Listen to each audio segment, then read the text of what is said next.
Welcome to the Living Healthy with COPD YouTube channel. Subscribe to get daily videos.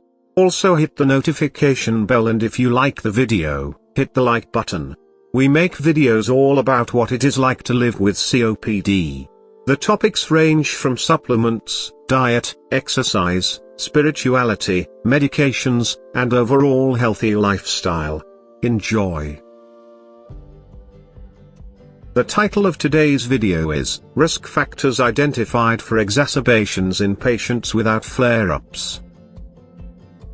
People with chronic obstructive pulmonary disease, COPD, who do not experience exacerbations, or Flareups, within the previous 12 months are still at risk of experiencing these sudden episodes of disease worsening at any time, new data suggests.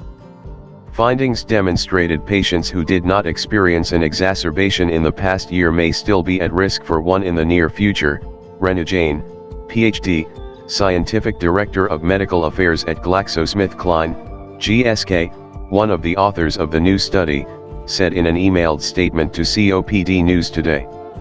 The investigators also identified 3 risk factors: history of gastroesophageal reflux, chronic bronchitis, and mild to severe shortness of breath that were significantly associated with the risk of COPD exacerbations in the future.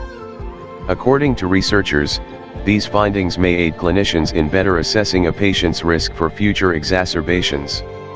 These results may enable providers to easily and proactively identify which patients could be at risk for a detrimental COPD event and potentially lead to overall better management as it pertains to the condition, Jain said.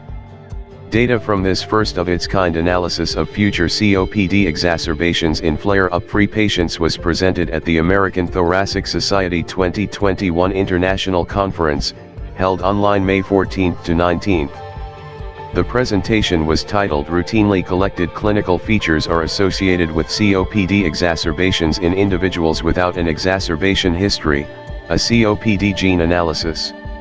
Acute exacerbations in COPD are marked by a sudden worsening of symptoms, such as extreme shortness of breath and persistent cough, along with severe fatigue and confusion.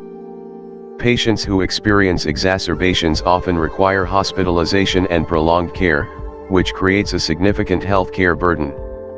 Most importantly, exacerbations also are associated with poor outcomes, including higher mortality and greater morbidity.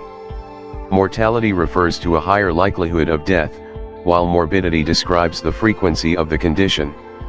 Currently, the only known risk factor for future COPD exacerbations is a past clinical history of these worsening episodes. However, for the remaining patients who do not have a history of such Flareups, factors that may help identify those at risk remain unknown. To learn more, the team of researchers from GSK, the University of Michigan, and National Jewish Health, in Colorado analyzed data from 1,528 participants enrolled in the COPD genetic epidemiology study, known as COPD Gene. A majority, 58.1%, of the participants were men, and the patients had a mean age of 69. Participants had no exacerbations in the year prior to their 5-year study visit, and all were followed for at least 3 years. More than half, 66.3%, were former smokers.